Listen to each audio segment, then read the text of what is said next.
Hello everyone and welcome back to TowerGate. It is TowerGate day number 577, 577, October the 14th, 2018, Sunday. Good morning. Happy Sunday morning. Well, I'm going to cover just a few very quickly pieces of breaking news, and I want to get right into this article that I talked about yesterday by Jeff Carlson in the Epoch Times, which you'll also find on his main site, which is themarketworks.com, which is what I said I would do yesterday, right? Okay, so let's go ahead and cover just a few things real quick that have come out in the last 24 hours. Of course, we talked about the fact that Bredesen had decided that he was not going to turn over some documents that had been requested or subpoenaed by Goodlat's committee, and that he was not going to come and testify. It appears now that they're bringing considerable pressure on Goodlat, and he is now saying that he will subpoena Bredesen very soon. Goodlat is going to subpoena Bredesen very soon. Next, we have a story that Ron Johnson wants Christopher No Shit Sherlock Ray to turn over records of contacts between James Baker and Michael Sussman, and any records that exist between James Baker and Bruce Orr, which would be probably those 302s in question. We also now know that Papadopoulos is going to testify to Congress later this month. We don't know the exact date, but it appears that it's going to be before the midterms. That should be a very interesting thing, because based on what we've been talking about with Papadopoulos in the last couple of months, the tweets he's been sending out, the interviews his wife has been doing, I think that Papadopoulos may provide the testimony that will force a special counsel. He is going to say that he now believes, in hindsight, that he was set up. He's probably going to say who he thought set him up. And he's going to talk about the fact that the British intelligence was involved. He could really, really heat this thing up and set it all up so that right after the midterms, it's just hanging there. And a special counsel would almost certainly have to be appointed. When you get someone like Papadopoulos, who is going to sit there and talk about how he was set up, and he lays out the evidence for that, and we've all heard him do it on various TV shows, in addition to his tweets, I think his testimony is going to turn out to be quite powerful. And it will likely remove any doubt that there was extreme foul play within the DOJ and the FBI, and it involved foreign intelligence agencies as well, foreign governments, and this can no longer be handled through the DOJ or the FBI. It has to be an outside independent investigation. I think that this Papadopoulos testimony is going to be a lot more important than a lot of people are thinking about right now. It's my prediction. Well, since Project Veritas came out with their video about Mr. Bredesen and his shenanigans and his lies and deceptions, he has dropped 14 points. Well done, James O'Keefe and Project Veritas. Well done. 14-point drop since that video came out. Now, a lot of people are saying, oh, it's because of Taylor Swift. Nah, nobody cares what Taylor Swift thinks. Nobody's going to vote on anything just based on what Taylor Swift thinks or says. Nobody's going to come out in great numbers to vote because of what Taylor Swift came out and said. It has nothing to do with Taylor Swift. There's people out there saying that. I don't buy it. I think it was the Project Veritas video myself was far more damaging to Bredesen than anything, than any endorsement by Taylor Swift. So that means that Marsha Blackburn is now headed for almost certain victory, and it could be by a very wide margin, because this would now put her 10, 11 points up, and she was behind just 3 weeks ago. To go from behind to 11, 12 points up in 3 weeks is a major move, and usually it involves something major having happened. And that Project Veritas video was major because they got his campaign manager and a high-level campaign worker, one of his directors, basically saying, yeah, I mean, he's out there saying he'd vote for Kavanaugh and support the Trump agenda. It's all BS. He's going to vote with the Democrats. He'll vote right when he gets elected. And now he's being asked about it, and his response to it, probably he should just have said no comment, because he didn't handle that interview very well. He looked like a deer in the headlights. His explanation didn't hold water. He never really categorically denied it, because his people are on camera saying that. And of course, he's trapped. He's really trapped. If he tries to totally dispute it, he's disputing these people who are on camera. He's also basically saying to his base, no, I really am a guy who likes the Trump agenda. I really would have voted for Kavanaugh. Well, that dooms him with his base.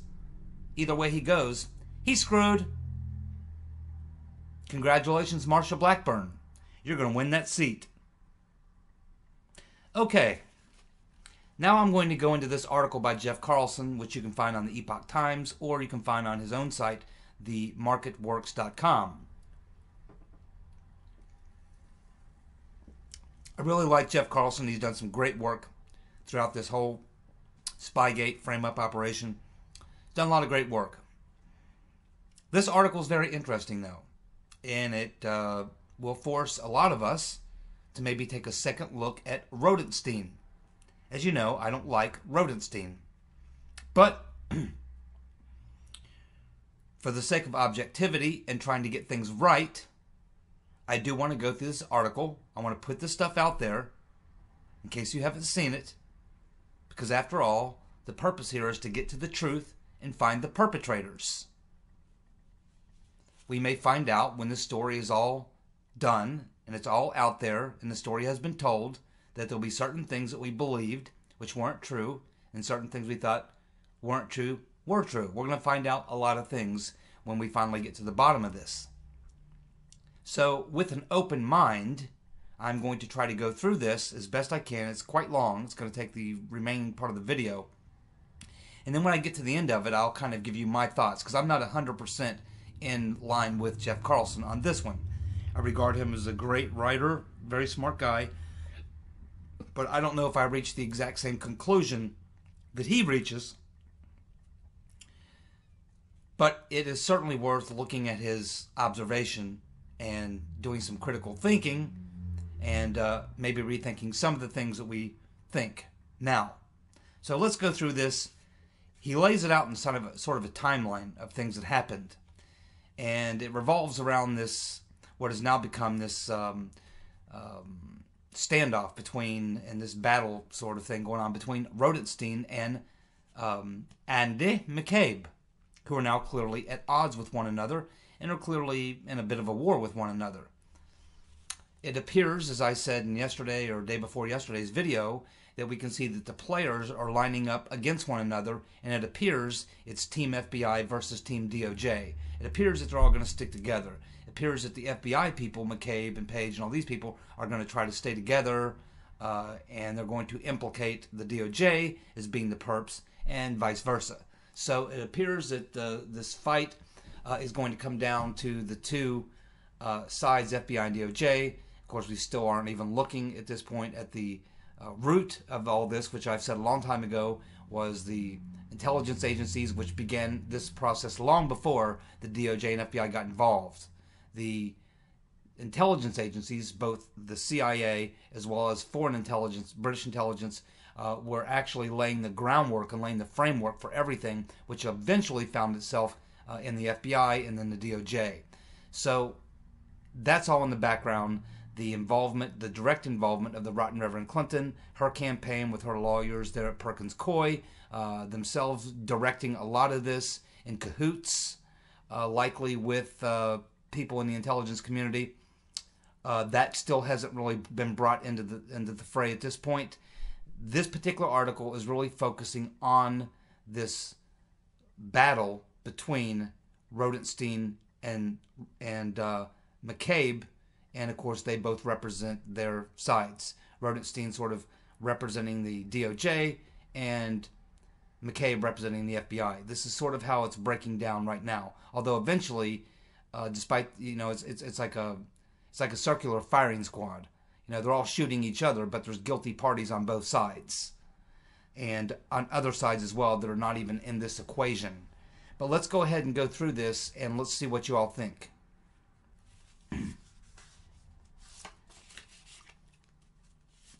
Okay. April the 26th, 2017.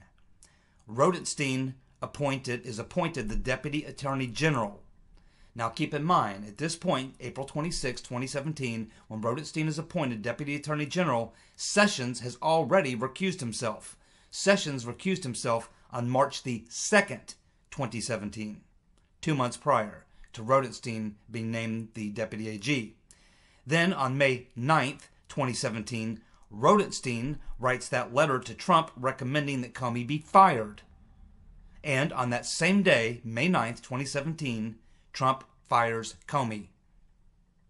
This very same day, on May 9th, Andy McCabe was being interviewed by the FBI's INSD, the Inspection Division of the FBI, over the October 30th, 2016 leak to the Wall Street Journal in that article written by Devlin Barrett. Now, McCabe would lie about his role in the leaked story to the Wall Street Journal. McCabe would later lie 2 times to the IG about the same subject that would lead to his firing and his being the subject of a grand jury investigation. Now, McCabe played a key role in the frame-up, or Spygate as it's known.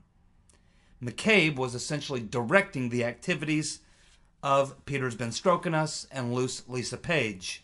And he was also mentioned in the insurance policy text message between Strzok and Page.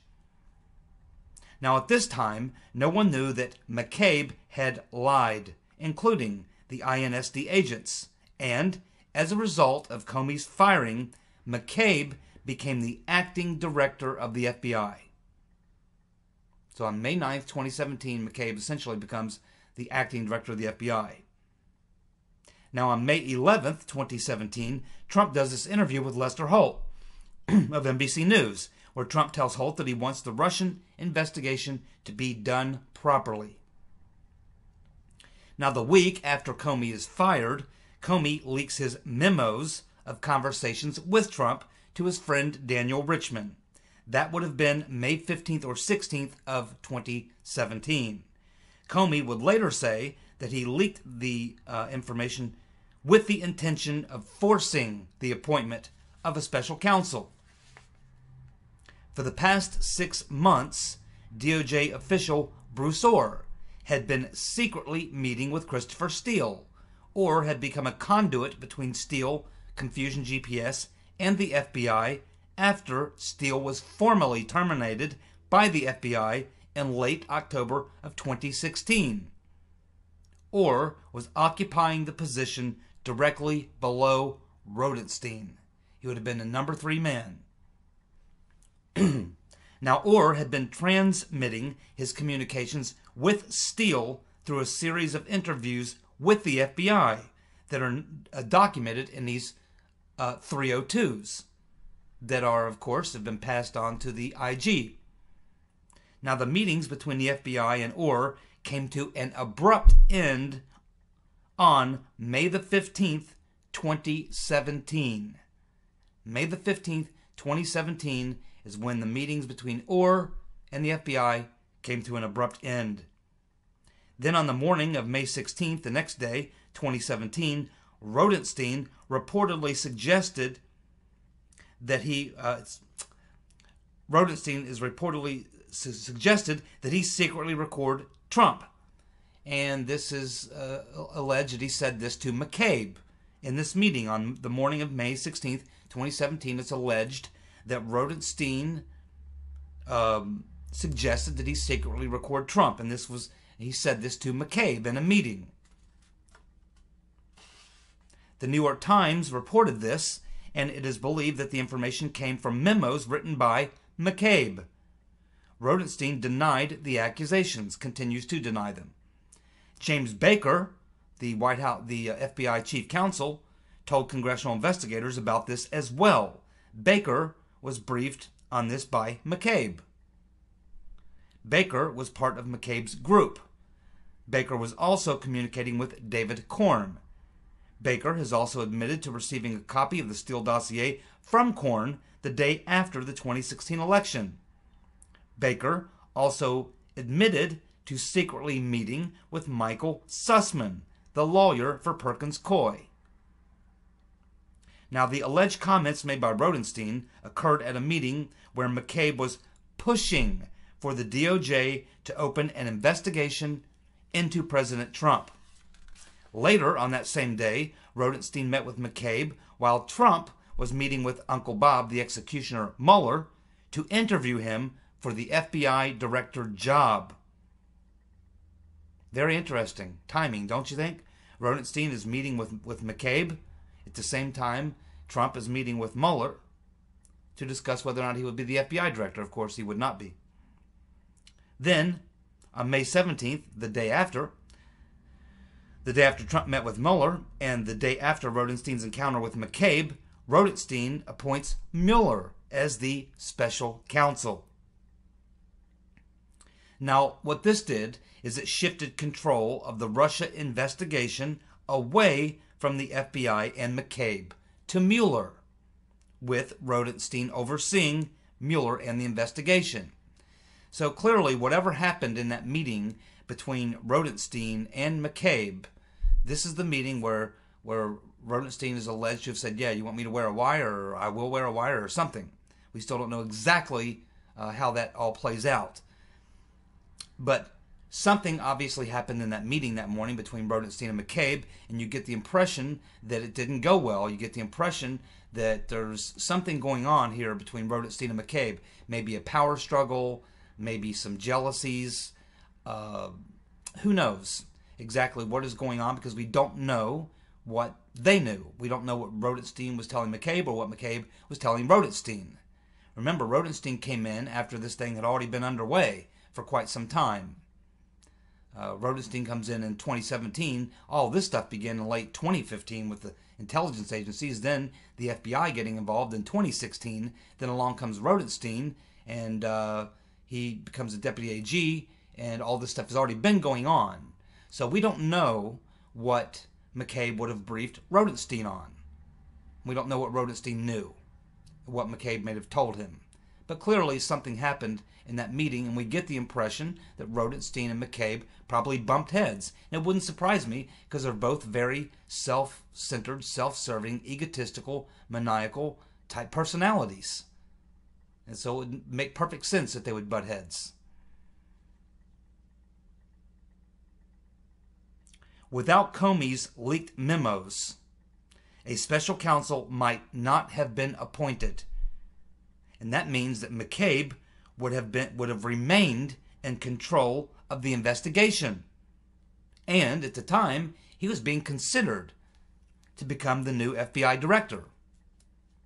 That's very important to keep that in mind. When Rodenstein appoints Mueller, it essentially took the investigation away from McCabe.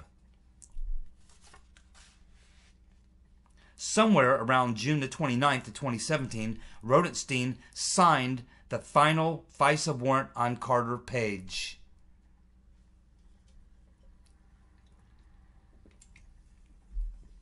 Somewhere around June 29th, 2017, Rodenstein signed the final FISA warrant on Carter Page.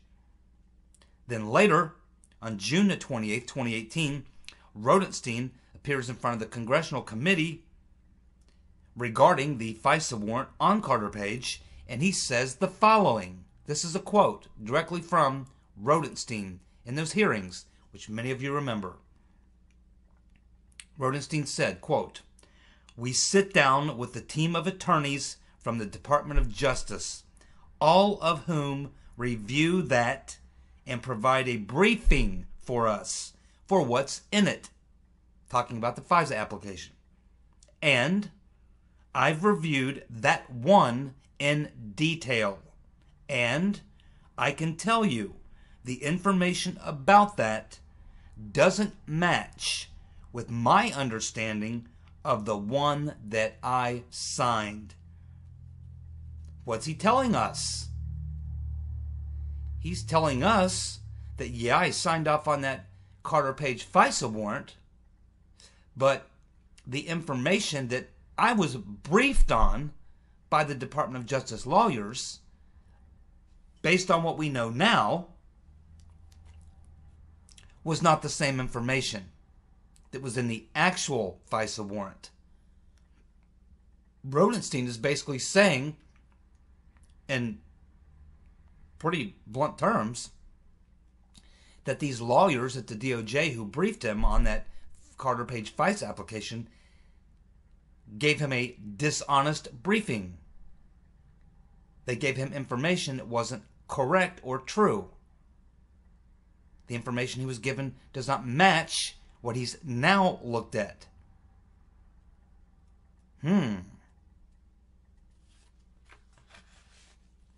Rodenstein is saying that the FISA he was briefed on is different than the FISA materials and evidence that the House and Senate committee was briefed on. On July 27, 2017, Horowitz notifies Mueller of the discovery of thousands of text messages between Peter's been stroking us and Loose Lisa Page. Mueller removes Strzok from the special counsel investigation. That was July 27, 2017. Now, McCabe had authorized Page to leak information to the Wall Street Journal's Devlin Barrett. Page did so, thinking that she had been granted legal and official authorization to do so. Page, when confronted with McCabe's denials by Inspector General Huckleberry Horowitz, produced texts refuting McCabe's deceptions. This is what led the IG to discovering the thousands of texts, messages between Peter's been stroking us and Loose Lisa Page. Then, on July the 25th of 2017, McCabe lied to Huckleberry Horowitz under oath regarding the leaks to the Wall Street Journal. On August the 2nd, 2017, Chris No Shit Sherlock Ray, the FBI with her director, is named the new FBI director. This neutralized McCabe and removed his influence from the investigation. So McCabe is sitting there as the deputy FBI director. He's thinking that he's got a very good shot of becoming the FBI director. But Rodenstein's already thrown a wrench in his spokes on the investigation by bringing in Mueller and taking away from him. And now, Christopher Wray ends up getting the job. McCabe gets dissed, and it removes his influence altogether. Now, McCabe, at this point, probably doesn't realize that the IG is onto him, that they're now learning that he had lied to them in the previous interviews, and they are now working towards criminal referrals against him. He doesn't know this yet. We all know it now, of course. But at this time, August 2nd, 2017, McCabe was not aware of that. He was just aware of two things that just happened to him that were very bad and really pissed him off. Number one, Rodenstein took the Russia investigation away from him and clearly did not fully go along with investigating Trump, gave it to Mueller, and then McCabe is denied the FBI director job, and we can assume that Rodenstein had something to say about that too. So this really begins the feud between Rodenstein and McCabe, because now McCabe's thinking, okay, I got Rodenstein in there. He's working against me. He's screwing me every which way but loose. This guy's out to get me.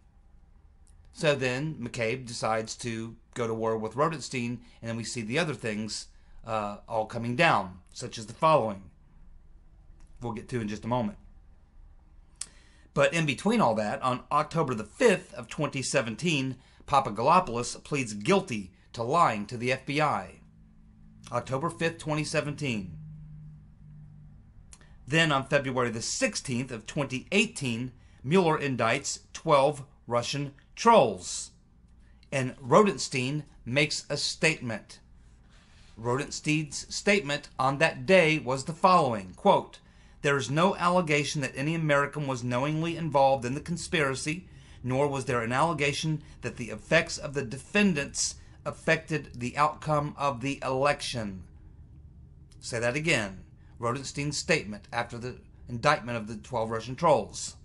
"There is no allegation that any American was knowingly involved in the conspiracy, nor was there an allegation that the efforts of the defendants affected the outcome of the election."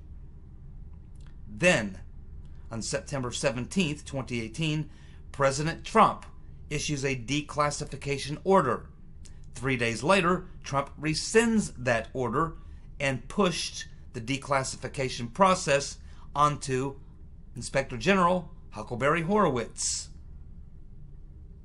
And Rodenstein was a decisive factor in Trump reversing his decision. The day after Trump's reversal, the New York Times ran its story on Rodenstein, allegedly having offered to record the president. So it was the day after Trump's reversal on the declassification that the New York Times runs this story that Rodenstein wanted to wire up the president and do a 25th Amendment on him. And is now pretty well known that Andy McCabe was likely the source of the accusation because it came from his memos, which he either leaked directly to the New York Times or gave to the New York Times, or his lawyers, one of the two.